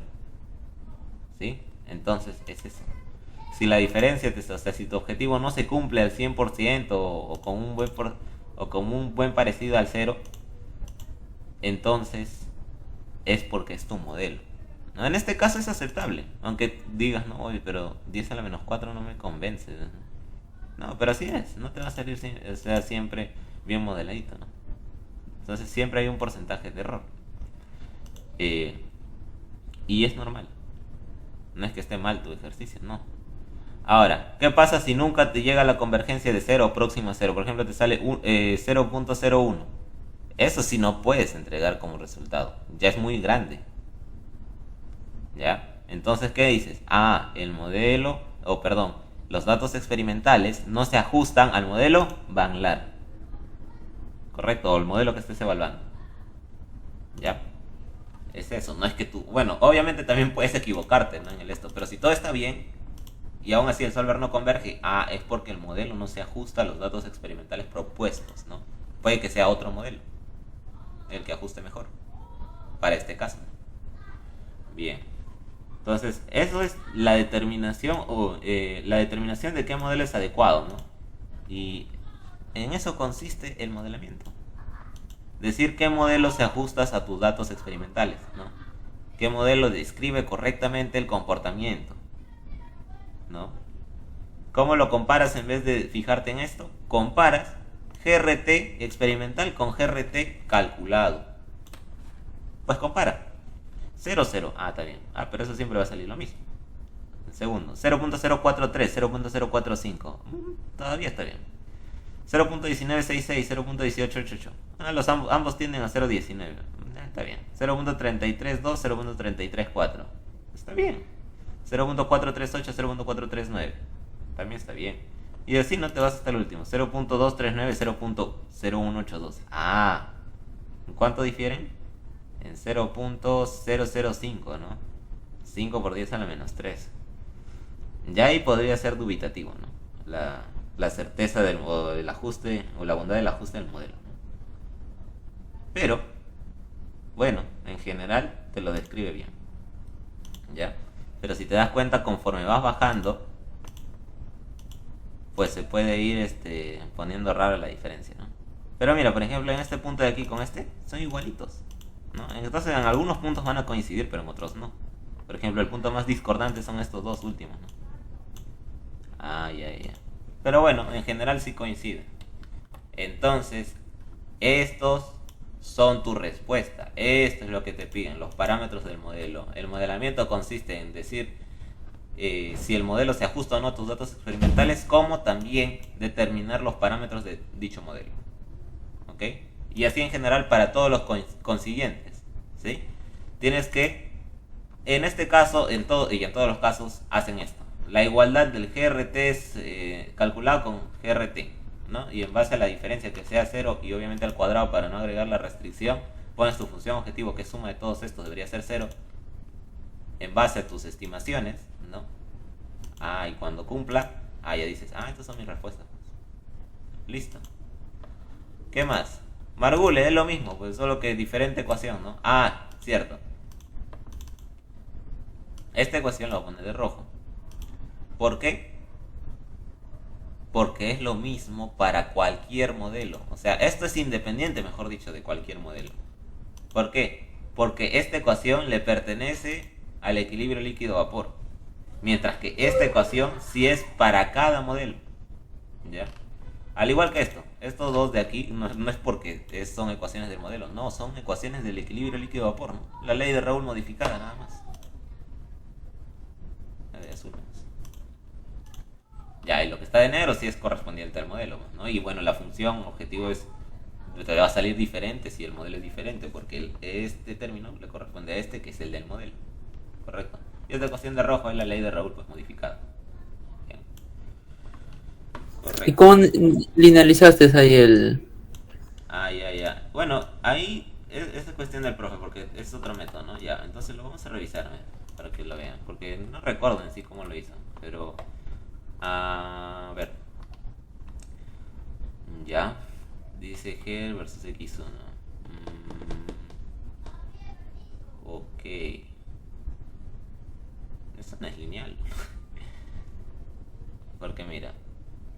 G a la sobre X1 X2 RT no es función lineal de X1. No, es función inversa. La inversa, claro, la inversa. Con la inversa sale, ¿no? Con una inversa.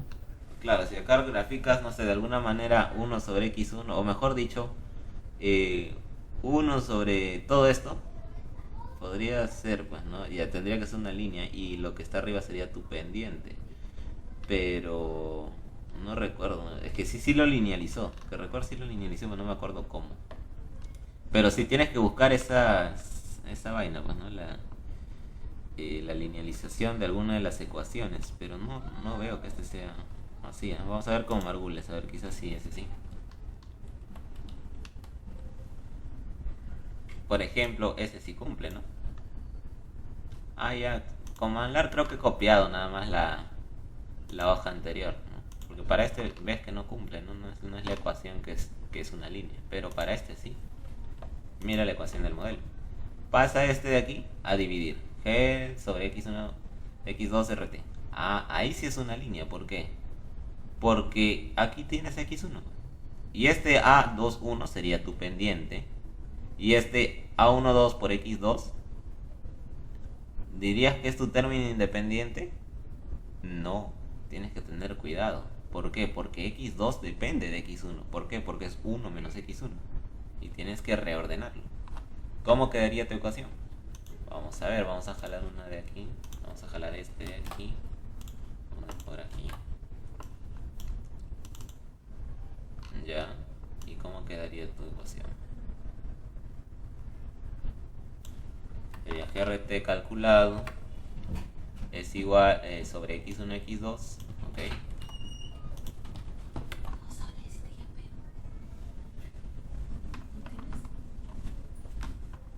Ya, entonces eso de ahí es igual, según Margules, me dice que es A21, ¿no? A21. Ay, ¿para qué borré lo anterior? No era para borrarlo. Ya. A21 por X1 más A12 por X2, ¿no? Ya. A12 por X2, pero X2 no es que sea independiente X1, no. Podrías, claro, formularlo así, ¿no? Con X2, pero lo correcto creo que sería esto, 1 menos X1. Y poner que esto es similar a decir Y igual a MX más B. ¿Donde quién? Donde Y, o bueno, ya no Y, pues tú sabes que Y es este, ¿no? Porque lo estás graficando, donde M no va a ser tú tienes que acomodar esto. ¿Cómo lo acomodas? Ya. Entonces pones X1 y factorizas lo anterior, que es A21 menos ¿quién? Menos A12. ¿Correcto? ¿Sí la ven? Esto lo multiplicas por esto y lo factorizas. Bien. Más A12.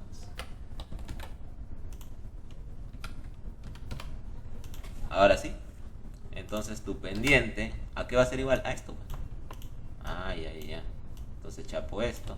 Y eso es tu pendiente. Y tu término independiente B es igual a 1, 2. Ya. Entonces eso era, pues, ¿no? Chapo esto. Y lo pongo por aquí. resultado de la linealización. Yo recuerdo que sí lo había puesto la ecuación por aquí, pero creo que la borré. Bueno. Es eso. Y entonces tú representas esto versus x1. Y aquí tienes el valor de la pendiente. Ahora, esto está creo que a mano, no está actualizado. Ya, entonces, claro, está actualizado, aunque estos valores también creo que no están actualizados. Pero bueno, vamos a ver. Lo voy a dejar ahí, porque creo que no es eso. Simplemente vamos a seleccionar datos, perdón. El símbolo más, líneas de tendencia, más opciones, presentar la ecuación, y ahí está. Bueno, sale lo mismo, ¿no? Pero eso no significa que esté actualizado, o sea, simplemente lo he puesto como un cuadro de texto, creo. A ver. No, sí está actualizado. ¿Por qué? ¿Cómo te fijas si está actualizado? Porque salen estos puntitos celestes en los extremos, ¿sí? Entonces, si yo le doy doble clic, me debería salir esto. Ya.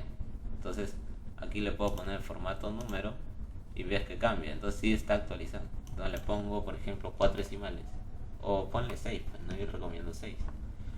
Y no, sin usar separador de miles, correcto. Ya. Entonces es eso. No. ¿Y esto? ¿Para qué sirve? Para ver de otra forma la bondad de tu ajuste. ¿Qué significa la bondad de tu ajuste? Pues básicamente de que esté bien, ¿no? Simplemente es eso. Y estos serían los valores, pues, ¿no? Ya para Margulia ya está resuelto también, ¿no? Correcto. Bien. Entonces, Una consulta. sí, dime. Ahí no sé yo la tendencia lineal para datos experimentales. La tendencia lineal. O sea, esa de ahí, pero con los datos que usa con... Ya. A ver, Pues, ¿no? a ver. No, ya no con el solver, ya que te da los valores. Puede ser con el solver, ¿no? Porque es que te sale una línea recta. A ver, vamos a ver. Ay, ¿qué pasó? ¿Por qué no sale? Porque el profesor dijo que que tenía que darte igual, pues, ¿no? La forma experimental con datos experimentales y el otro con el modelo, pues, ¿no? Esa es mi duda, ¿no? A veces no sale, no coincide igual, por eso que es mi duda. Ya, claro. O sea, sí. O sea, esto siempre va a salir en línea recta. ¿Por qué? Porque esto de aquí, en realidad es esto calculado, si mal no recuerdo. Por eso sale igualito en una línea recta, pues. ¿Por qué? Porque es esto, mira. Esto de aquí, en realidad, perdón, ese no, pues a partir del segundo. Es en base al calculado. Entonces es, como les digo, calculado. ¿Y por qué te va a salir? O sea, tu bondad del ajuste es buenísimo, ¿no? Dirías, pero es que en realidad no es eso. Eso es porque te va a salir así, ¿por qué? Porque lo estás haciendo con los datos calculados en base a los parámetros que han ajustado tu modelo. Y si es en base a los parámetros que han ajustado tu modelo va a salir perfecto. No, o sea, esta línea va a salir perfecta. Pero así no se hace, ¿no? Entonces lo que se hace aquí no es poner calculado, va a ser calculado, ¿no? Y hay un buen aporte de la compañera tanto como tuyo, ¿no? En realidad es en base al otro, ¿no? Y este de aquí, ese valor sí no sé por qué, bueno, es que está copiando ¿no? Ya. Yo sé por qué está copiando pero no debería ser si lo estoy haciendo en base al experimental. No sé qué poner aquí, 0 tendrá que ser, pero se vería muy discordante, ¿no? Ya, bueno, ese valor no lo pones. Y No, lo que pasa es que... Bueno, yo he tratado tratando paso a paso, lo que pasa es que ahí donde tú has borrado, ese es el punto, o sea, de ilusión infinita, pues, ¿no? Claro. Cuando x igual a 0, el otro es a x igual a 1. Ajá. Y es por eso que perdona. agarra solo agarra con... Hay como 10 datos creo que ahí, ¿no? Solo agarra 8. Y los extremos no lo considera, pues, ¿no? Sí. Y es una aproximación, de ahí consigues esos datos que tú has borrado, pues, ¿no? Ajá, con la prolongación en el gráfico se hace Sí. eso. Y chapan los 8 intermedios. Bueno, los intermedios, no los extremos. Entonces, sí, ese es otro método gráfico para determinar estos parámetros. Estos parámetros de aquí se hacen en base a esa prolongación. Mira. Ahorita estos parámetros, ¿en base a qué están? En base al solver. Ese es un método. Pero el método, digamos, antes de que existieran estos programitas que te hagan todo esto, ¿no? Porque en tu vida vas a hacer 10... un sistema de ecuaciones de, creo que son 12, ni siquiera son 10, ¿no? Digamos 12, ¿no? 12 por 12, ¿no? ¿Qué vas a hacer esos sistemas, ¿no? Entonces, ¿Qué Tengo es una pregunta. Sí, Entonces, en esa parte, ahí está tomando el experimental para dividir, ¿no? Como numerador. ¿Cuándo se toma el experimental y cuándo se toma el calculado ya. como numerador?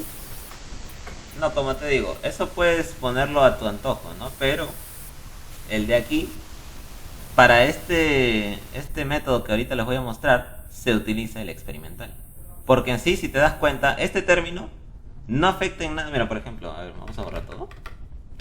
Y sí afecta, creo que en la gráfica, porque cuando hacía la Ah, claro. gráfica tomando el experimental, no sale una línea, no sale una línea, ¿no? Una recta, sino sale así como curvas. Pero Ajá, si tú tomas el calculado como numerador, ahí sí sale la recta. ajá.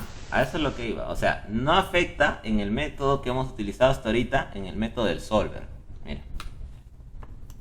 ¿Qué afecta? La gráfica, ¿sí?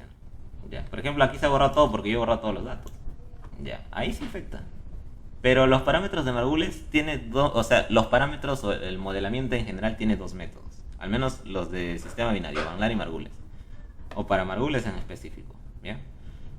El primer método es determinarlo por solver. Haciendo tu función objetivo, resolviendo estas 10, este sistema de ecuaciones de 12, ¿cuántos serán? Sí, 12 o 13 por 13, ¿no? Y ahí no afecta. Si tú te das cuenta, ahí me salen los mismos valores que antes. Bueno, le voy a poner control Z y no va a cambiar los valores, ¿no? Ah, En esa parte no ajá, afecta, ajá. pero entonces si yo quiero usar con el método Gráfico, linealizado, ahí sí tengo que usar el experimental, ¿no? exacto. A eso es lo que iba, ¿no? Entonces sería esto entre R. Ahora, ¿dónde está R? Lo tengo formulando acá, ¿no? Ah, pero ese es RT. Entonces simplemente divides entre x1 y x2, pues, ¿no? x1 multiplicado por 1 menos x1, que es x2. ¿Listo? Ahora, ¿qué cambias? Nada, pues porque, o sea, o que fijas nada, porque tanto GRT como x1 y x2 van a variar a lo largo de que yo estire esto, ¿no? Ya, a ver, espérate. Hasta aquí nada más. ¿Sí? Y este de aquí, como este de aquí, el de aquí en realidad es este, ¿no? Pero cuando utilizas el método solver, pero el de aquí, tú tienes que prolongar. Cuando x1 es 0 y cuando x1 es 1, prolongas en tu gráfico. Ahora, eso es lo que vamos a hacer. ¿Ya? Lo que hacemos es eso. Listo. Entonces, ahí como se dan cuenta, pues el ajuste, pues ya ven cómo sale, ¿no? Entonces, este es en base al experimental, ¿no?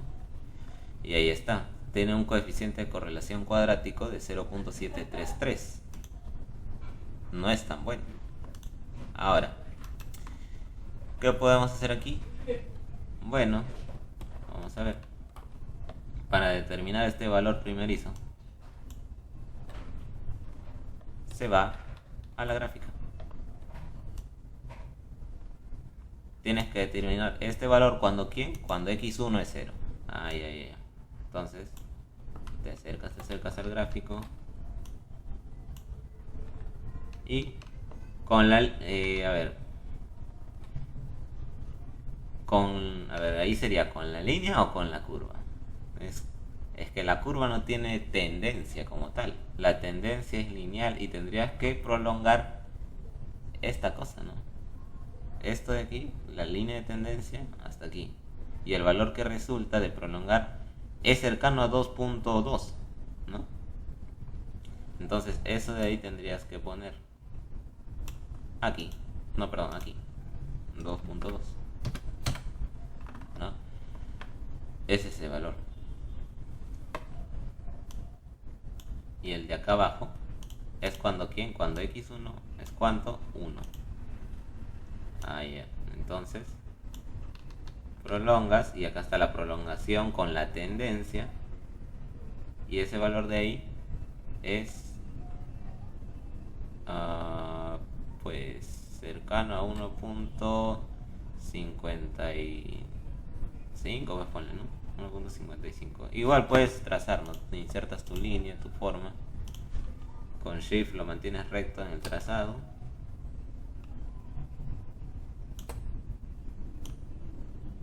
Lo vamos a cambiar de color, no se ve nada. Ahí está. Y eso de ahí es cercano a 1. Esto va de 0404, creo, 0408, 052, 056, ajá. Entonces esto es 1.48, ¿no? 1.48. Este de aquí es 1.48. Bien. Entonces hay otro método, pues, o sea, tú puedes hacer con estos trazos o puedes insertar un punto en la gráfica, pero eso ya es cuestión de habilidad en el Excel, no tiene que ver con el curso. Bien, pero lo puedes hacer así y puedes leer aquí el valor directamente porque ya está justo en el mismo eje, ¿no? Entonces, esos serían los valores. Y así sería tu... Ahora, en base a esto, ¿qué hallaste? Bueno, el de aquí, el valor de este término, cuando, como dice el compañero, ¿no? A dilución infinita, pero a dilución infinita con respecto a quién?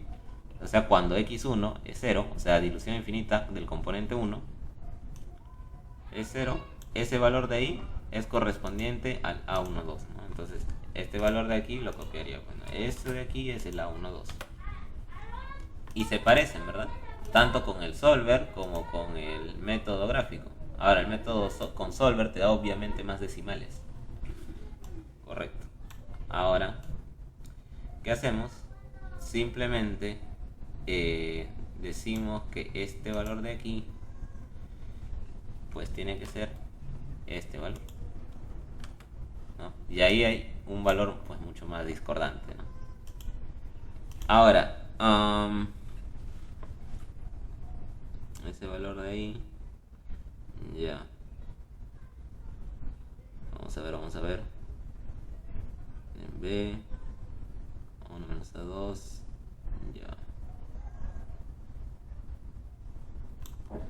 Siguiendo la fórmula de aquí, la pendiente, ¿cuánto es? Menos 0.7, ¿no? Ya, entonces la pendiente, o si no, directamente el término independiente. ¿El término independiente cuánto es? A12, ¿no? Y A12, perdón, el término independiente, en este caso es 2.19.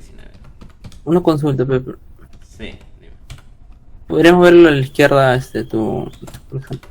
Sí, ahorita lo muestro. Donde has colocado los valores, donde has borrado. ¿Dónde está GR ¿Este de aquí? a punto 20, ¿no?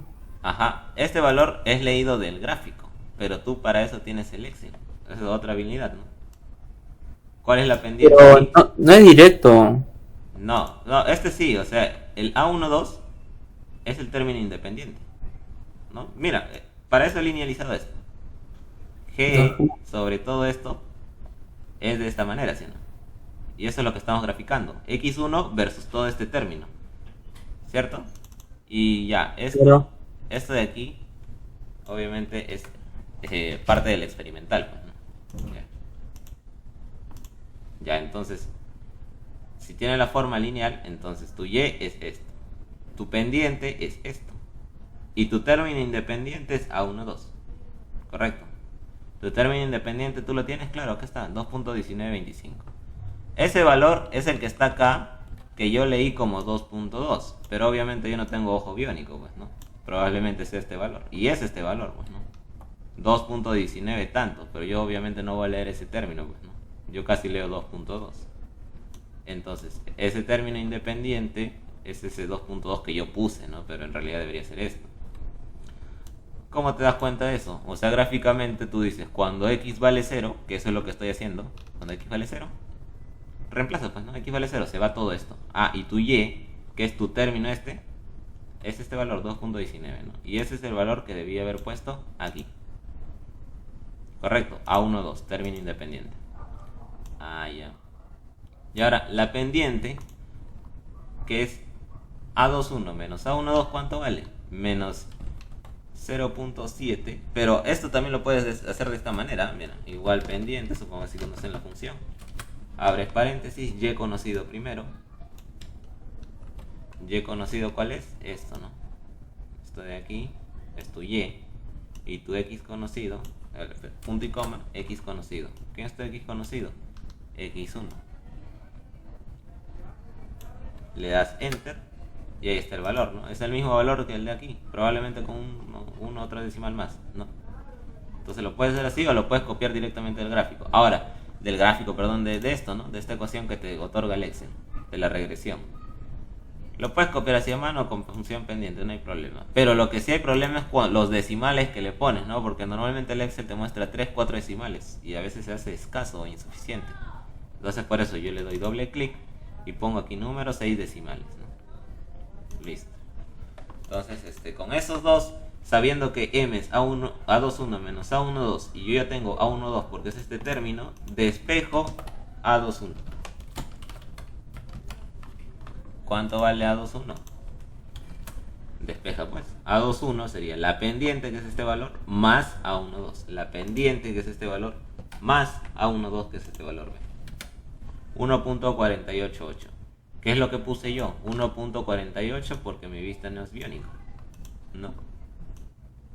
Porque lo leí del gráfico. Ahí está. ¿No? Entonces, si se dan cuenta, hay muchas maneras de ponerlo. Entonces, como les digo, bien pudieron poner este valor que sale de la proyección como A12 y este valor último como sale de la proyección cuando x1 es igual a 1 como este valor. Y listo. ¿No? O bien pudieron hacer este procedimiento linealizándolo. Obviamente, si te evitas esto, lo pones, o sea, en base al gráfico, ¿no? Pero si haces esta ecuación de linealización, ya sabes cuál es tu pendiente y tu término independiente y cuál es, y qué cosa es qué cosa, ¿no? Y puedes despejar este B, que a su vez es A12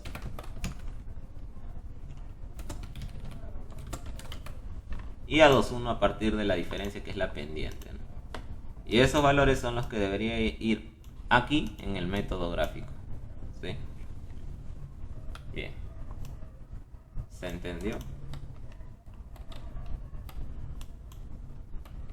Entonces tienen dos métodos.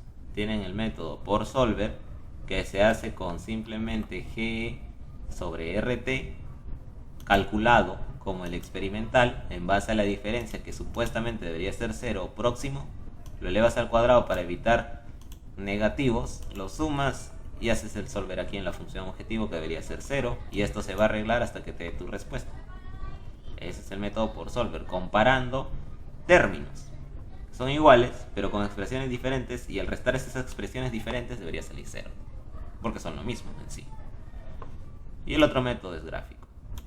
El método gráfico, mediante una linealización, tendrías que mostrar esta recta de color negro que lo muestra aquí. Y esa es la línea de tendencia, que es una línea recta según la linealización que hemos hecho aquí. Determinar cuál es tu pendiente y tu término independiente, relacionar con la linealización hecha aquí. Determinar tu término independiente, que aquí está en base a la regresión que ha hecho el Excel. La pendiente también en base a la regresión. Y A21 sabes que es la diferencia de A21 con A12 es la pendiente y despejas A21 porque ya tienes A12 que es el término independiente. Y eso es lo que sale. Estos dos son tus respuestas, que son similares, ¿no? 2.19 es casi 2.2, pues, ¿no? Y ese es el valor que me dio con el método de solver. Este sí, pues difiere, ¿no? Difiere mucho. 1.34 con 1.49 casi, ¿no? Bien. Pero bueno. No está tan, no es ni siquiera creo que el 15% de error, creo que es un 10% de error nada más, o menos. Entonces se puede considerar como válido. No es un modelo muy bueno, porque se dan cuenta de que no linealiza correctamente, ¿no? Un modelo bueno que R cuadrado debería tener, pues próximo a 1, ¿no? Pero un modelo ya decente debería tener 0.9, ¿no? Para considerarlo válido. Acá me estaría contradiciendo un poco, pero bueno, en base a diferencias del mismo valor, no está tan loco el resultado, ¿no? Bien, espero que se haya entendido. Ya van a ser las 11. Sí, dime, ¿qué pasó? Pero es de Margules, ¿no? Sí, ese Margules. Margules. En Margules sí hay Tu linealización. presión, tu presión, ver tu presión, saturación. Sí, a ver, espera. Voy a borrar Creo que es diferente, ¿no? esto de aquí no existe la linealización como tal. No veo al menos. Con esta Margules. fórmula no veo. Margules, ahí está. Tu presión, saturación, ¿de cuántos son? A ver. 182, ¿no?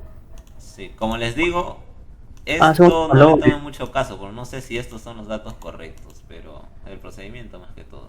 Ah, sí, no, sí, con razón se sale otro porque... Son otros valores. Claro, porque ese valor que está de rojo allá del lado derecho, ese 0,6963, ese sale con otros valores. Yo los borré. Es que esos son los valores de aquí, pues. Solo que acá está manualmente. Eso es lo que puso el profesor. O sea, por ejemplo, esto de aquí sería el valor de aquí. Y este de aquí sería el valor de aquí. Digamos que esto lo saca del gráfico. Nada más. Pero recién lo ha actualizado, ¿no? Manualmente.